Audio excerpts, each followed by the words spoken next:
Broader History, episode 142, Saturday, better late than never. Richard, what's going on?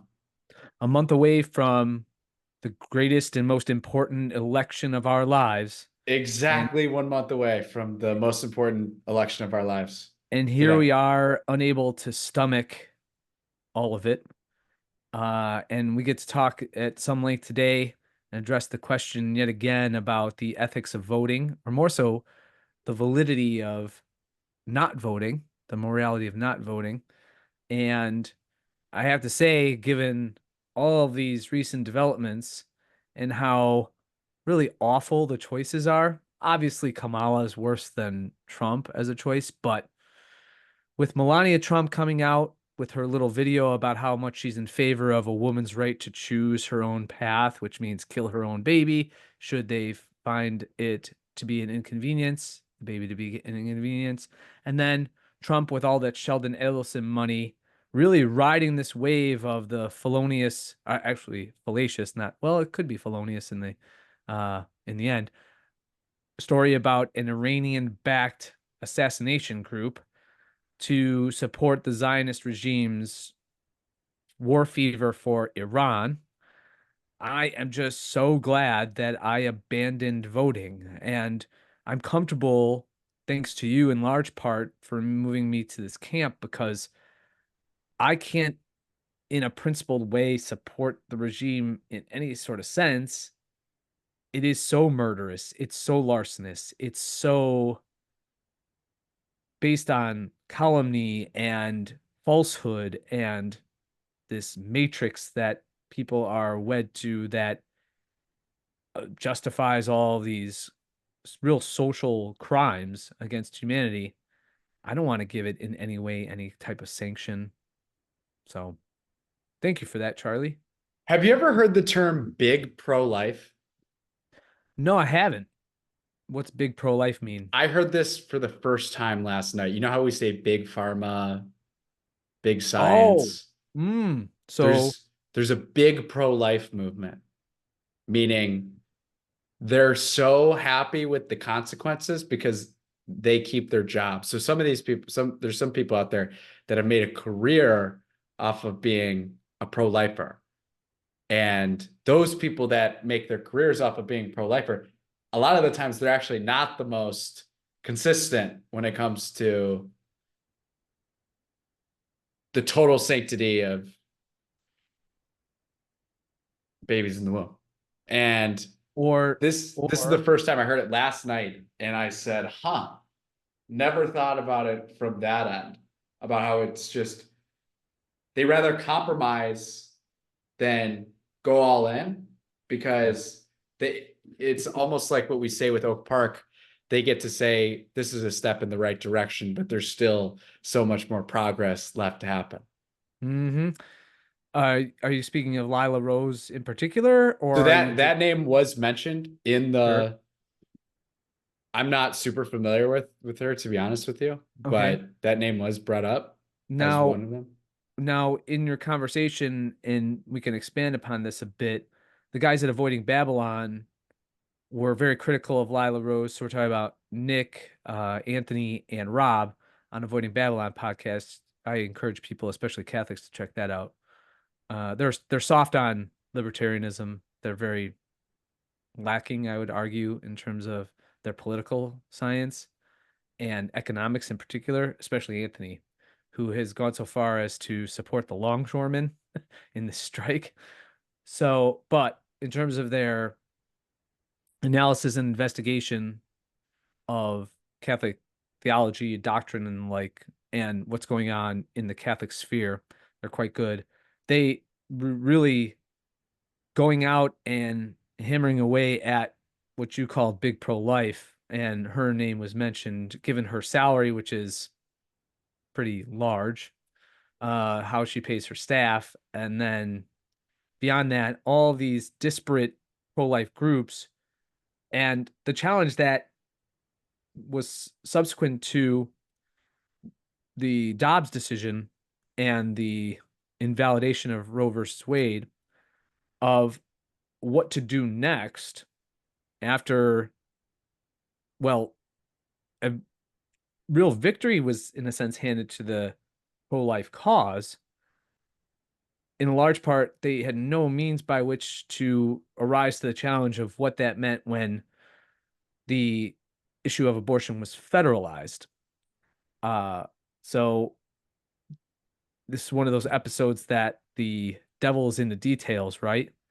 And what has transpired has been an obvious blow and a clear defeat in large part to the overall pro-life cause, because you have all these states, even red states like Ohio, that are passing. And in Florida, there's an amendment, Amendment 8, I believe it's called, or Amendment 6, I can't remember, but that are really trying to either enshrine abortion rights and killing of babies in the womb in state constitutions, or like in Minnesota, passing laws that are so radical that any distinction between abortion and termination of a pregnancy and infanticide is nullified. And what's going on? It's almost as though the how could you not have predicted that a change, an alteration, a reshaping of the mission had to take place? It seems as though that bugaboo of centralization, that real evil of centralized power, they got sucked into that awful vortex and they don't know how to get out. And they certainly don't know how to get out if they're going to continue to run what is a racket for them, and appealing, and worst of all, appealing and pandering to the most authentic, genuine, and heartfelt sympathies of people who are pro-life and want to see babies' lives saved. So you do understand the concept, and Of course. you can see it? Yes, that's why. Yeah. In other words, they profit off of there still being a omnipresent uh, issue of abortion, and insofar as and to whatever degree that it's contained within the legal realm, or in means by which they can garner funds for whatever causes they're going after. I mean, for example, in the case of Lila Rose, to the credit of the guys on Avoided Babylon, I mean, by and large, she's a liberal feminist Catholic. She just happens to be a pro-life liberal feminist Catholic. She's a recent convert, a relatively recent convert. So she doesn't have the. Now, their argument was that her criticism of Trump is misplaced because what Trump actually did and succeeded in doing was putting more pro-life judges on the bench and advancing the pro-life cause more than any other president. I was there present at the 2020 Right to Life March in Washington, D.C., and he gave a brilliant pro-life talk and speech. It was inspiring. It was by far, and he's the only president to have spoken directly to the Right for Life March, or Right to Life March in Washington, the only one. So I was very much impressed, but of course, he didn't write that speech. He clearly doesn't espouse some of the more, I would call them, real pro-life principles. It's an issue that is absolutely malleable to him, his wife, and to J.D. Vance, who's also Catholic. So I guess in a way that I find that you have within the pro-life movement both the most genuine saintly people who are praying in front of clinics, who are giving of their time and their treasure to support women in troubled pregnancies, who are just crusaders for the cause of elevating and restoring to people's worldviews the inherent dignity of the human person and the beauty of human life from conception to natural death. And then you have the most fake, disingenuine grifters that you could ever want in a movement. In many ways, it is analogous to the cause for Palestinian liberation, or just the end of the war and for the Palestinian people. I mean, you have college campus kids who are the worst advocates for the Palestinians you could ever imagine. And then you have men like Max Blumenthal and women like his wife, Anya Parampil, or Glenn Greenwald, or people who are doing all they possibly can to draw out the ignominy of this genocide that's going on. It's I one of the great benefits of the new mass media, whether it's in podcasting and or what have you, is that you had this dissemination of authority on, and as a result of that dissemination and the allowance for the multiplicity of voices to come through, you could see more so than ever, especially when there were only three networks that were in charge of distilling the news. Well, who's authentic and who's fake? It's like, it's quite obvious within 5 to 10 minutes of any conversation or dealing with individuals, particularly if they're prominent. So voting. Hmm. It seemed like in years past that we would say comfortably, I can't believe people say this a lot. I can't believe these are the two choices we have. Yeah, that's a lot of egotistical virtue signaling, right? I'm elevated above the fray. I don't applaud those people at all. The reason I don't vote is not because I can't believe these are the people, right? Right. I can't vote because it perpetuates this system.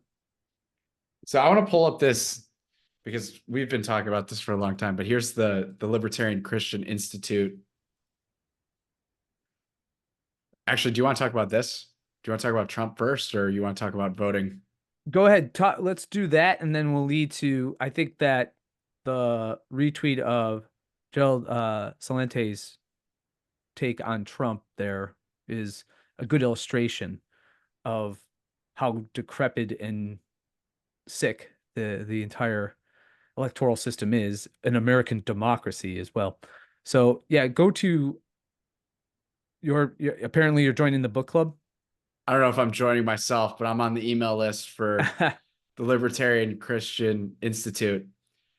And they can't come out with this title, or this email titled, "Is abstinence from voting a viable option? Join our discussion." Yeah, I love that phrase, abstinence, because it's through abstinence that it's not possible that you catch the disease of American democracy Right. or belief in it, that it's still a viable, extant thing, this republic. As we said 1,000 times before, our main objection, and forgive me if I'm speaking without or at liberty of your position on January 6th, but our main opposition to and objection to anyone who was a protester on January 6th is that they were fools. Not that they did anything particularly criminal, but they were fools and misled and they're dupes into believing that what they were there to protest was the belief that they were there to save what was still extant. That is a functioning republic. Baby, that's long gone. As we argue in A Twisted History in the United States, it's been that tomb is delivered, it is sealed, it is nailed and way underground since 1945. Dear Charlie, have you decided if you're going to vote in the upcoming election? That's how the email said. And I said, I have decided. Notice I didn't ask if you've decided who you are voting for. I'm asking if you have even decided whether you will or not. If you think that's crazy, consider that there are plenty of Christians who believe abstinence is the best practice when it comes to voting. I can't tell you you should or shouldn't vote, because that's the decision every Christian must come to. But the best part of being part of the LCI book club each month is getting to hear out the vantage points of other Christians, both from the books themselves and from the other participants of the club. Everyone who has joined has said they really get something out of the book club each time they show up and participate. So will you join us? And then they're reading this book that came out in 2008, I believe, and it's called Electing Not to Vote: Christian Reflections on Reasons for Not Voting, which I'm pretty interested in, just for the fact that it came out in 2008. And I think it would be harder to elect not to vote then versus now. All right. I But bet the authors are smarting. Look at it. Look at this book now. Talk about timeless quality to it. right. So But it just dawned on me as you were reading that about the whole what would Jesus do? Let's just create a thought scenario or a thought experiment in which the Roman authorities gave the various provinces of the empire the right to vote. And they gave them the right to vote for emperor of all things. So the Romans might, as they have here, the powers that be elevate two candidates for the imperial throne in Rome. What it's going to be Tiberius versus Claudius, or Tiberius and or Tiberius is going to run with Claudius and Nero's going to run with Caligula, right? And they disseminate or they announce that they're going to have this vote for who oversees the empire for life. Let's just say. yeah. Do you envision the same Christ who declared, give Caesar what is Caesar's and give God what is God's? Do you envision him saying, oh no, faithful Jews, those who follow me, go and vote.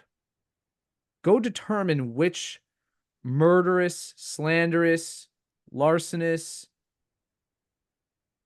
evil pagan should therefore you're giving, in a sense, an imprimatur to rule over you. I don't see a scenario in which Jesus does that,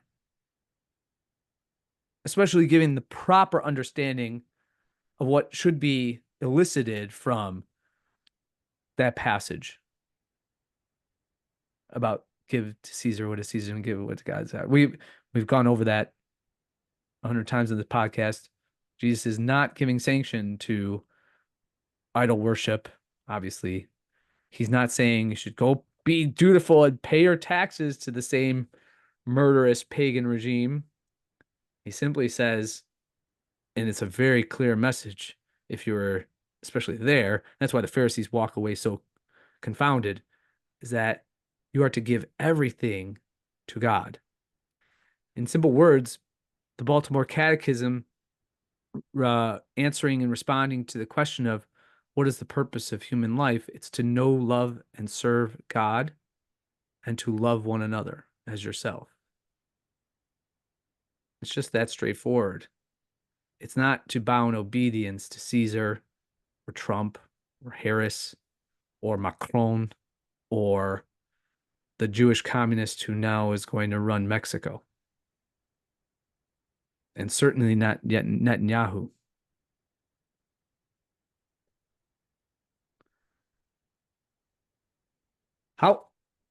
I sense that there is, I know it's something that I sense and feel, but I want to get your feeling about the liberation that comes, or a sense of liberation that comes with not voting or divorcing yourself from the whole schema of, and by the way, the church has been, it's not de fide that you should vote, but the church has been pretty emphatic, especially in the United States, that it's the right, it's the responsibility of a citizen and a Catholic to vote and to participate in the political system. Of course, the instruction is nuanced and the like, but has the church in its instructions, the bishops' conference here, has they gone too far? I would just say simply argue, yes, of course it has. It's not de fide that you have to vote, but they sure make it sound like it. It's amazing that I don't know if it's amazing actually. I'm gonna change gears, but just look at how much elections matter to the far left. Mhm. And this is the one downside to not voting, I guess. And because I think this sentiment's getting picked up by more than just libertarians. I think there's a lot of more conservative, maybe libertarian leaning, but conservative people. So I don't know about you if we're doing predictions right now. I think Kamala wins, and I think Kamala wins by a lot, Okay. just off the fact that this means everything to them. This elections are a religious sacrament. Voting is a religious sacrament to many people. And we have to treat this whole our democracy thing as Christians. This is a competing religion Sure. to Catholicism, to Christianity. Sure. They have their sacraments, they have their belief system. You hear the same, it's our civic duty. It's the same kind of retorts Mass requirement. as if you were in a Catholic school, as if you had to memorize the 10 Commandments. You have Sure. these different What's lines said? that are just spouted out. What's said after every prayer in a Catholic school at the opening of the day? It's a Pledge of Allegiance. Exactly. Hmm. So at first, when I said I don't think you should vote, I don't think it was that deep. I just thought it was saying you shouldn't take part in this system that oppresses all of us, and you're using your political power, your kind of unearned political power, which is separate from Yes. the market where you actually do earn by someone's Yes. agreement. That's right. And the amount of unearned power Mm. that's just by being 18 in the United States, you have all of this unearned power that allows you to, like the basic democracy argument, 2 lions and a sheep voting on what's for dinner. I don't think that system is worth saving as much as Right. the whole our democracy is dependent on this and that whole rhetoric. Well, and you know me, given my kind of sanguine and quixotic tendencies, I mean, let's just go a step further. Is it not the incumbent upon the Christian who realizes that in his conscience, that given how tainted and obviously the whole democratic system is such a competing religion with its own rituals, its own seances, its own rites and demanded practices and all the like, should we not be actively and in a more virulent fashion fighting against it? I mean, this fuels my anarchism.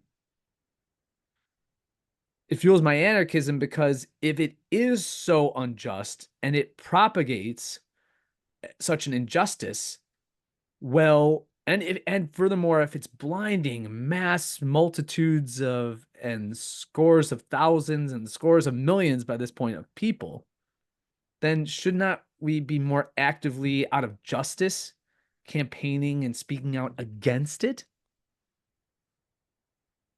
Instead of being, well, it's okay if you vote or it's okay if you participate in that. It's okay to be a Catholic politician.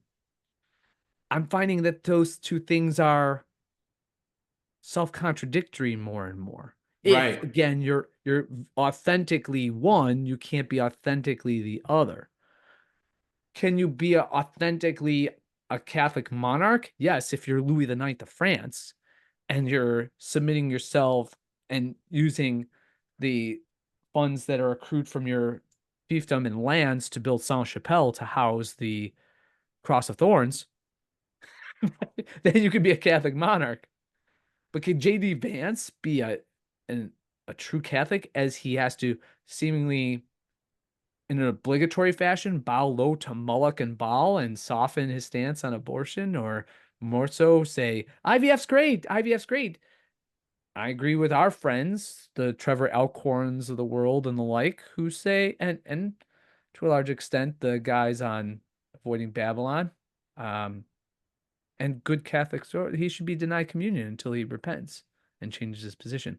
But see, the the church in the United States, and for that matter, the church in the developed Western world, is so economically and through its structures so intertwined and beholden to the state in so many sundry and multifaceted ways, it seems like it's unable to extricate itself. It's a fly caught in a spider's web. And the fly is pleading with the spider to not eat it. And the spider simply kind of acquiesces and says, well, you're good. I won't eat you so long as you stay in the web. Don't buzz out. And from when I read the Gospels, I hear Jesus buzzing a lot. It was the buzzing that got him killed Right. by the temple authorities of the day, who were working in collusion with the Roman state authorities of the day and the Herodian local state authorities. I think it's incumbent that we buzz out. It is so tangled Mhm. that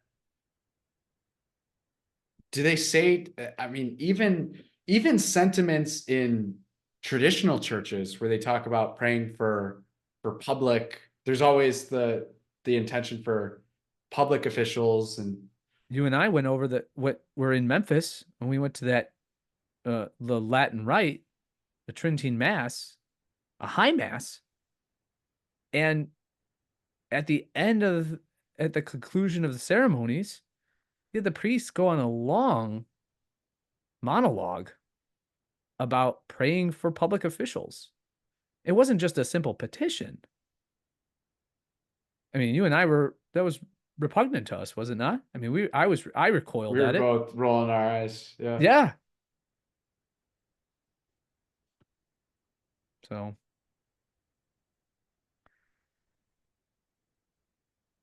I do think we need to be a little more vocal about it.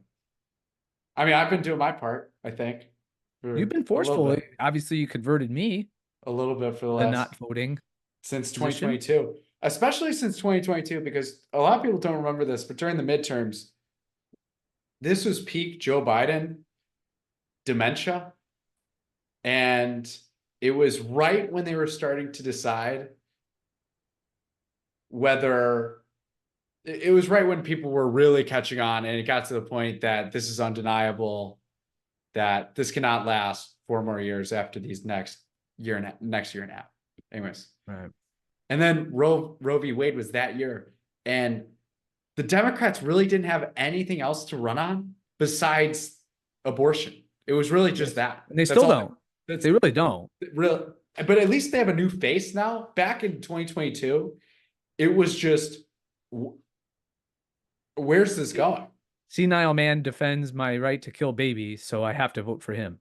Right. It was just kind of a vote for the machine. Now it's retarded woman. Yeah. Now it's who claims right. she's black, but she's more Indian, is going to defend my inalienable right to kill my child. It's a little more now because it's going to be the first woman president. That's at least something. They don't talk a lot about that, isn't that I know, weird? isn't it? It is that's because weird. that's because they don't want to have people conflate her with Hillary. It is really interesting that they don't bring that up. They don't bring that up because she's such a. If you're going to have a woman, you don't want someone cackling at you all the time, and one that is as much Hillary Clinton and all of the repulsive personality features and quirks together that they have. And Kamala's all that. She's just in a different shell. Yeah.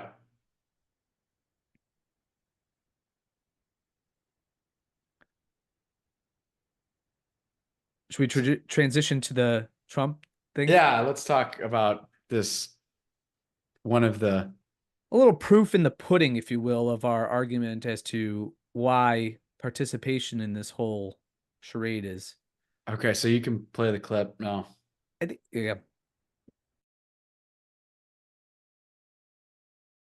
They asked him, "What do you think about Iran? Would you hit Iran?" And he goes, "As long as they don't hit the nuclear stuff."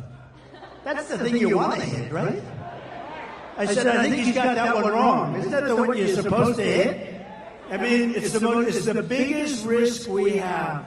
Nuclear weapons, the power of nuclear weapons, the power of weaponry. You know, I rebuilt the entire military, jets, everything. I built it, including nuclear, and I hated to build the nuclear, but I got to know firsthand the power of that stuff, and I'll tell you what, we have to be totally prepared. We have to be absolutely prepared. But when they asked him that question, the answer should have been, hit the nuclear first and worry about the rest later. And that's what they should. If they're going to do it, they're going to do it. But we'll find out whatever their plans are. But great question. Thank you very much. Thank you. Thank you, Austin. So, how much is this guy, as I put on that tweet, how is he just this cuck Zionist bitch who is so unaware? A lot of the Trumpers, they'll tell you, well, this time he's aware. He's not going to put John Bolton and he's not going to allow James Comey to still be the FBI, Comey-like figure to be director. He elevated Christopher Wray to the FBI. He's still there. That's a Trump appointee.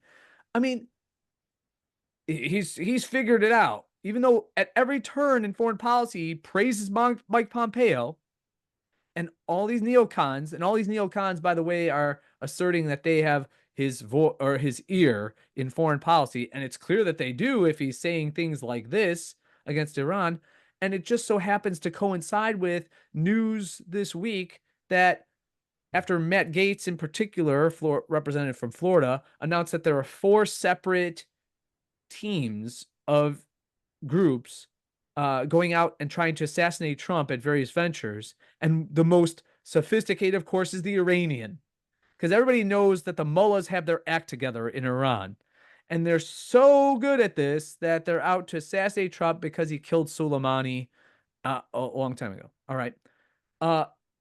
This week, according to these verified reports, this was put out first by Tom Klingenstein, the FBI had identified a Pakistani national named Asif Merchant, Pakistani national, with supposed ties to Iran, and they allowed him, even though they had information that he had plans to assassinate the president, they allowed him back into the country. Okay? So, as Klingenstein writes here, the FBI arranged his entry into the U.S. according to an August Twitter post from Fox correspondent Bill Meglin. Merchant was, in quote, admitted to the U.S. via parole for significant public benefit when Customs and Border Patrol encountered him at an airport in Texas in April after he flew in from overseas. The sponsor of his parole, how do you pronounce this guy's name? Malugan reported, was the FBI's Dallas office. The Dallas office. Boy, this Dallas office is really good at protecting the president or former president for, in quote, security interests. Then Malugan's, I still can't get over that name. Malugan's sources told him that the FBI had intelligence on Merchant before he arrived in the U.S. and needed him to physically come into the country to develop the case on him and arrest him, and that if they had arrested him at customs, they would not have been able to gather evidence and information about his plot. Okay, so essentially the FBI is covering for their allowance of this guy to come in, and they want to build a case against him. But, and here's where it gets interesting, to date, there's little evidence the FBI developed a case based on intelligence collected before Merchant's entry. Rather, it seems more likely that federal law enforcement imported a terrorist entrapment target for the purpose of fabricating a plot. former FBI agent turned whistleblower Steve Friend says that was John McCain's favorite FBI agent. Hello, my friend, or my friends. Steve Friend says the Bureau's playbook is simple, in quote, identify a vulnerable person, establish fake friendships with undercover agents and informants, encourage him to agree to commit a terrorist act he is otherwise incapable of committing, and then arrest him. Friend says that the FBI really had probable cause for an arrest. It would make sense to facilitate merchants' travel rather than going through a lengthy and possible contentious extradition process. But what's curious, he says, is that, in quote, he was in the country for several months before they executed an arrest. Moreover, it goes on to say that there's no evidence that it was in an affidavit created for his arrest. That, by the way, as it was pointed out later, merchants' ties to Iran are tenuous at best. So this is a Pakistani national who's obviously an agent working and cooperating with the FBI or CIA or any of the unknown intelligence agencies that we're paying for to oppress us, who are working on a false flag type of assassination attempt so as to what? To get Trump all riled up, as you saw he is, because he's been fed this information. And if Trump's going to defend anyone, it's going to be to defend Trump.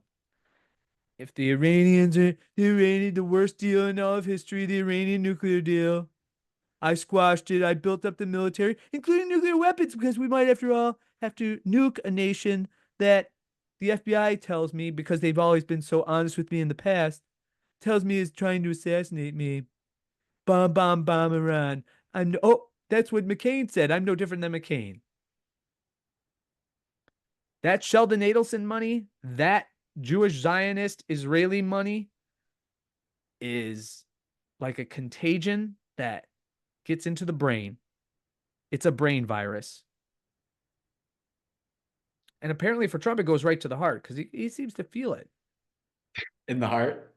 Yeah. Yeah. So these are the effects of the system. The cause is the system of American democracy.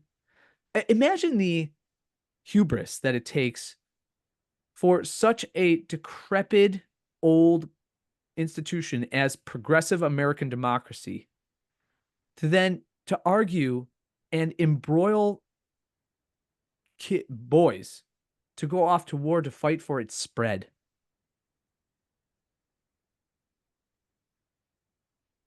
I got into a Twitter kerfuffle a bit with people who I responded about how evil the Zionist regime is. And, people immediately respond as almost as if there are Zionist bots out there that, well, it's almost as if it's not Israel spreading these wars. No, okay. Interesting. Yeah, that's very interesting. Yes. Because Israel is this vulnerable country that's just surrounded by these bloodthirsty Arabs that all just want to remove Israelis from the Palestinian ancestral homelands that they stole and return them to their 1967 borders. Oh my God, how terrible! It's not the Israelis that are keeping Palestinians in refugee camps since 1946, right? Or open air prisons like Gaza. And then I wanted to bring up too these very faithful, very good. I love do you follow Tom Elliott on Twitter? He's a great follow. He's the guy that he just puts in clips of the hypocrisy. So he just edits, and what he does is not edit for the purpose of falsification or inaccuracy, but more so just to see the changes, the very stark changes of usually progressives are arguing. But he's really, after listening to Daryl Cooper on Tucker and then listening to debates that Dave Smith has had on the Palestinian question and the war with Israel, or the Israeli campaign against the Palestinians, he's come out and said, listen, you really changed my mind on this. So now he runs all of these things like he'll give a headline. It could be in the Daily Mail, it could be in the Guardian, it could be in New York Times or CNN.com. And the way in which they characterize Iranian actions or Hezbollah actions or anything that Hamas is doing is always in this horrifically violent tone, and the diction is always careful. So it's Gazan savage, right? Israeli innocent kids at concert, right?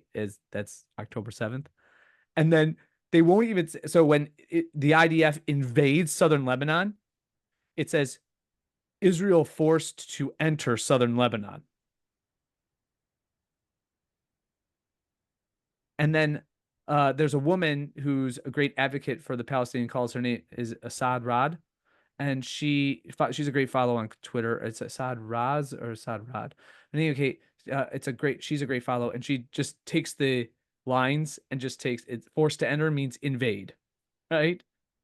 And then Israeli forces required to level Gazan building filled with Hamas fighters. And then she just X's it out and says,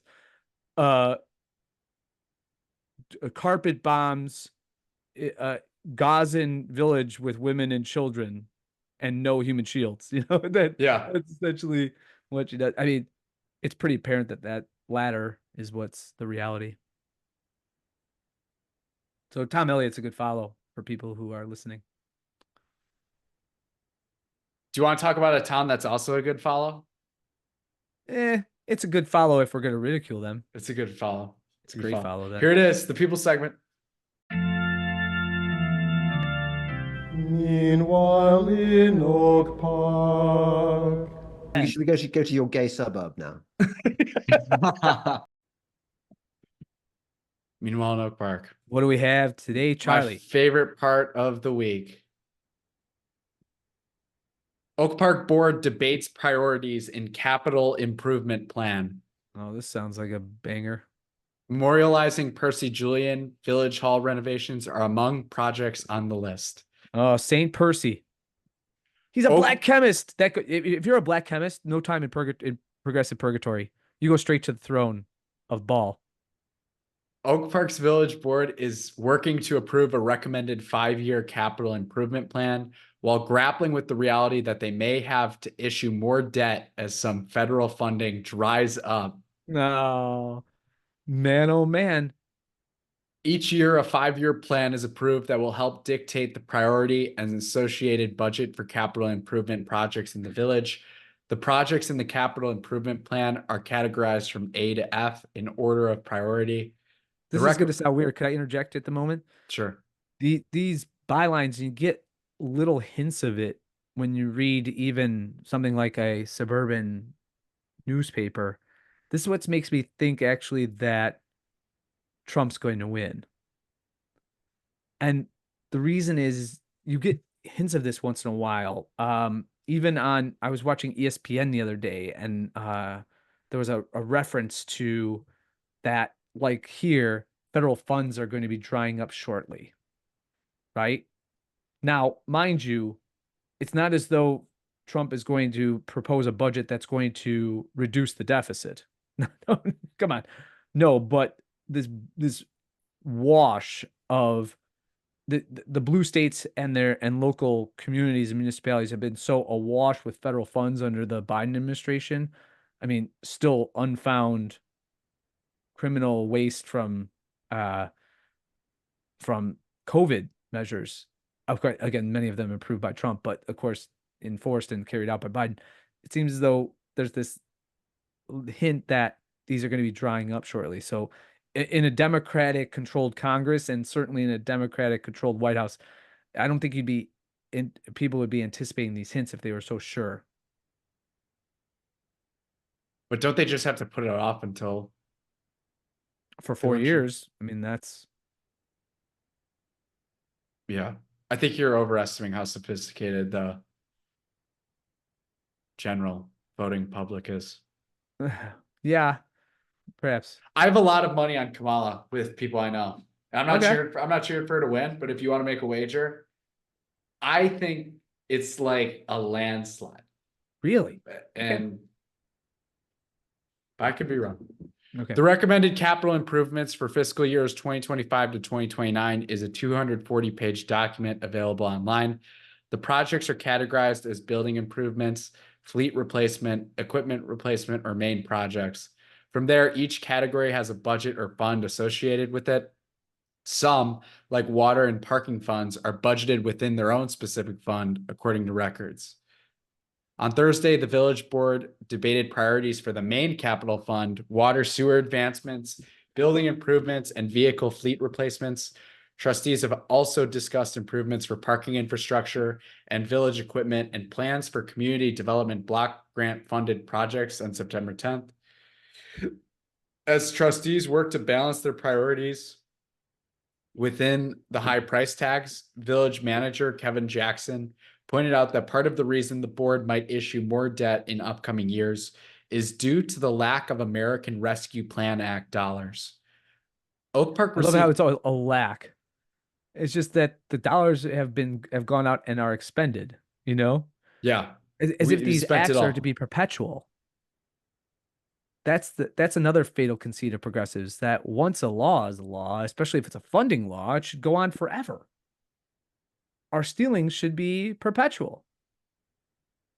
Oak Park received $38.9 million in ARPA funding to address COVID-19's effect on the community. Wow.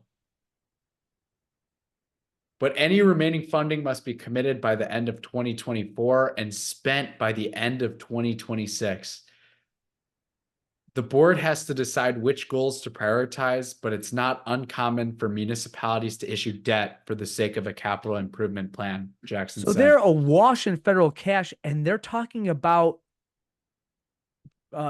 putting out more bonds, They don't have, putting more bonds. there's no breaks. There's no breaks with the money printer. No. Quote, I haven't seen in my career where there's ever been a situation where you have dedicated revenue coming in that matches the amount of needs in terms of capital improvements, he said.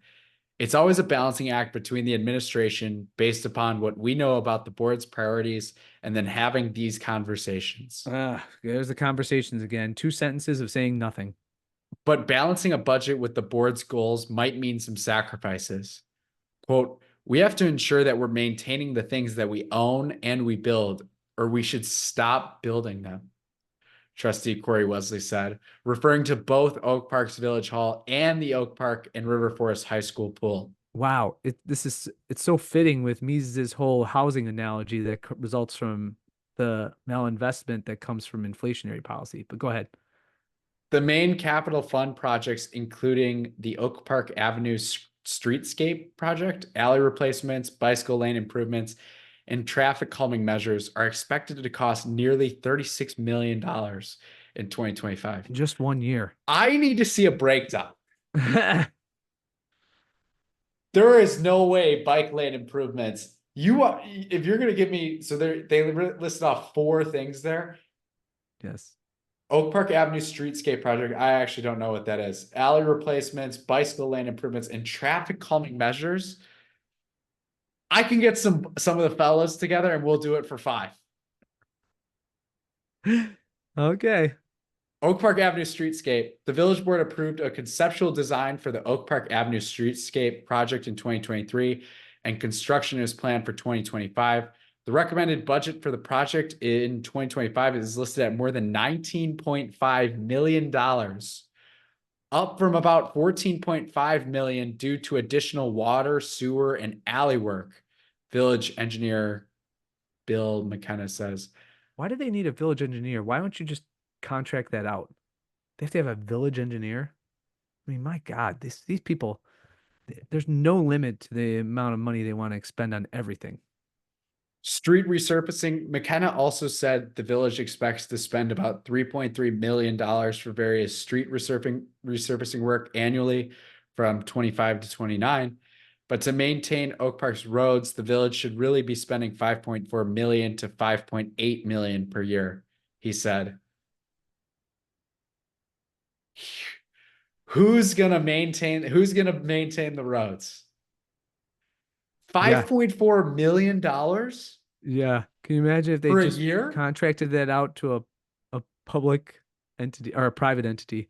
I mean, I love the next line. This is great. And for anyone who's traveled on Oak Park roads, this might shock you that the conditions could go even lower. Quote, over a 5-year period, you will see a slight drop in roadway condition based on this number, I didn't McKenna know there was a said. drop possible when you're at the 7th level of hell, because there are potholes. They're all the streets are torn up. They're just totally dilapidated. But he also pointed out that with ongoing water, sewer, and lead line replacement work comes additional resurfacing work that could help bridge the gap. Yeah, that's a terrible sentence. Work comes additional resurfacing work. Oh, with ongoing water, sewer, and lead line replacement work comes additional resurfacing work. Okay. Percy Julian, St. Percy. Oh man, his school. Oh no, it's not. It's not about the school. It's about his legacy. The village.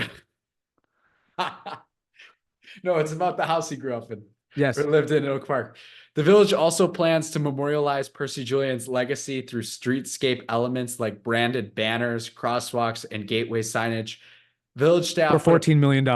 Village staff put a placeholder of more than $7.5 million for that work. The boys and I will do it for 5 in the CIP from 2025 to 2027.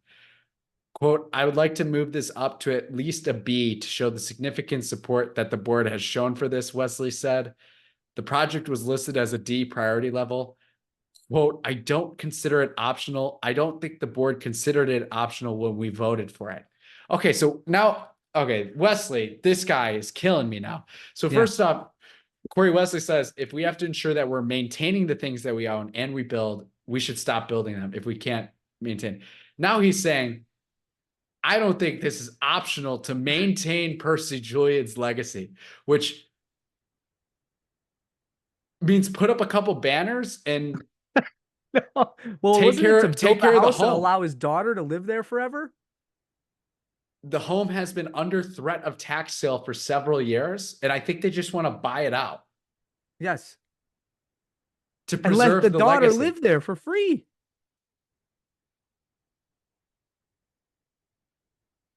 I don't think it was for free. Yes, it was. An At least anonymous donor paid off the home's 2021 property taxes in the amount of $31,496. amazing. 1 year, $31,000, 31.5 essentially in property taxes for a house.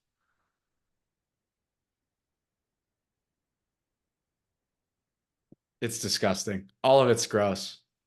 Yeah. And these people want to issue more bonds. Neighborhood Greenway and Bike Boulevards. Further neighborhood Greenway and Bike Boulevard improvements are also recommended at $2.5 million for 2025 and for 2026. The village is also looking to collect public input about the possibility of a Ridgeland Avenue bike lane and to conduct a related feasibility study. Quote, we're looking at treatments to make it safer for cyclists, McKenna said. Some streets in this network we're actually looking to upgrade to bike lanes and potentially remove parking. There's some streets where we've underutilized parking that we would, instead of bike boulevards, turn them into dedicated lanes.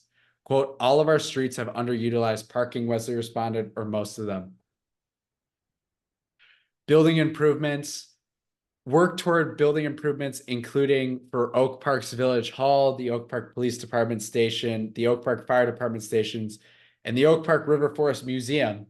That's super necessary to have a museum on the town, are expected to cost $5,265,500 in 2025. I'm surprised. I thought it was going to be a lot higher than that. Oh, it gets worse. The recommended work could rack up a bill of more than $50 million in 2026. There, that's the $36 million in 2027, nearly $18 million in 2028, and more than $12.6 million in 2029. But Rob Sproul, the village's public works director, was careful to explain that the dollar amounts associated with Village Hall, the biggest driver of those expenses, are merely placeholders based on conceptual designs. Wait till those designs move from conceptual to actual and see how much the price tag goes up. This is going to be the only story we're doing. So the other story we're going to do is the village received $299,000 for supporting asylum seekers from the Supporting Municipalities for Asylum Seeker Services grant. Okay, So that'll cover one family for what, 2 months? Oak Park Village, we talked to, oh no, Oak Park Village Hall. Oak Park trustees have decided to remodel the existing Village Hall structure and to build a new police station after more than a year of debate, but the work won't come cheap. Last estimated at between 132 and $138.3 million. Now Oak Park is asking for another architectural firm to render a schematic design for the project, money for which is set aside in 2025. The village board still has a lot of related decisions to make, including setting a budget. Oh, you think? Maybe that seems like a priority. Downtown Oak Park multi-model station, trustee modal? Modal? Yeah, multimodal. What is that? Trustee Brian Straw and Wesley agreed that work to enhance the appearance of the downtown Oak Park multimodal station at Marion Street should be a higher priority than C due to its, quote, sad, one word, quote, sad condition. Sad. But Trustee Lucia Robinson said she's more concerned about the safety of public transit users at the station rather than the aesthetic. Work to improve the station is anticipated at $150,000 in 2025. Water/sewer advancements. Water and sewer improvements are expected to cost more than $19 million in 2025, according to the recommended CIP. Sewer backup protection program. The village is expected to continue its grant program for sewer backup protection for homeowners. This program offers eligible property owners up to a $3,500 grant, half the usual cost of installation for the improvements. The proposed funding for 2025 to 2029 is $300,000 each year. The village averages about 50 grants per year, McKenna said, but about a third of the available funds are unused on average each year. Quote, I hate that there's funds left over. And it's possibly not getting to the people who need them, Robinson said. I hate that there's funds left over. Yeah. That should just be framed in Village Hall. I want to have that money go to the people who need it, helping people preserve the value of their homes. That's their biggest asset for so many families. Village President Vicky Skaman suggested using leftover funds to remove mold or address other health considerations that can result after flooding, which Robinson supported. No, they just they've conceded. They waved the white flag on flooding. Why don't they do something to remedy the village's problem with flooding instead of just handing out Band-Aids to people when their homes back up with sewage? That's great. Yeah. You're paying $30+ thousand in property taxes a year. The village can't figure out a way to stop sewage from flowing into your house, your basement. Great town. What a great town. Vehicle fleet replacements. The village board has already approved the purchase of 10 police squad cars for the OPPD. Spruill reminded trustees Thursday. The cost is not yet reflected in the CIP, but he said this purchase will double the number of hybrid vehicles in the police's fleet. The new cars are not electric. The new cars are not needed due to increased staff at the OPPD, Sproul said, but rather as replacements of aging vehicles. The village was also planning to order a new fire ladder truck in 2025 with expected delivery in 2029. That would cost about $2.5 million. $2.5 million for a fire truck. This is insane. Was there a bidding that took place? Sproul said about 500,000 more than anticipated, causing village staff to reevaluate if they need to delay the purchase. The village board is expected to adopt the finalized capital improvement projects plan at its meeting November 7th. Wow. 2.5 million for a fire truck. That fire truck should negate the need for any firemen. Should, through AI, be able to assess what a fire is about to happen to go put it out. Yeah. Does the fire truck? Can you imagine if it got its logarithm all screwed up and you're just sitting out in front of your house and here comes the AI fire truck and just comes out with water? Does it heal burns too? Well, it's there. Does it heal skin burns as well? Yeah. It's a triage unit. It is filled with robots and it gives passersby a handy as you. What a joke. What a joke. Yeah. It better do all those things.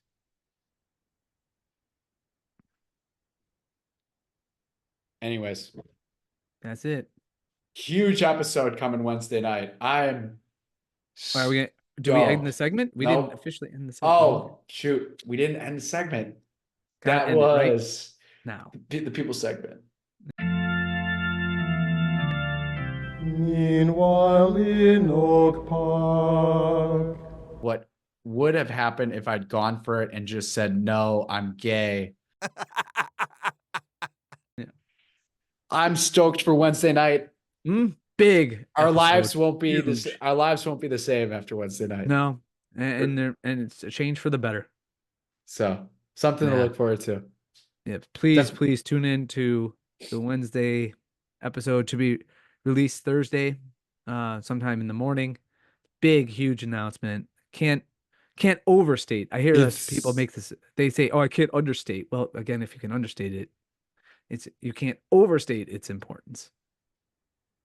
Yeah, a lot of people say that Yeah. in the incorrect way. Mm-hmm. I can't understate it. Well, you just kind of did. Yeah. No. Is that it? Yeah, that's it. I'm as you would say, stoked. I'm stoked for Wednesday. I can't wait. I'm pumped. Yeah. Until then, all the best. All right, everyone. Peace. Peace.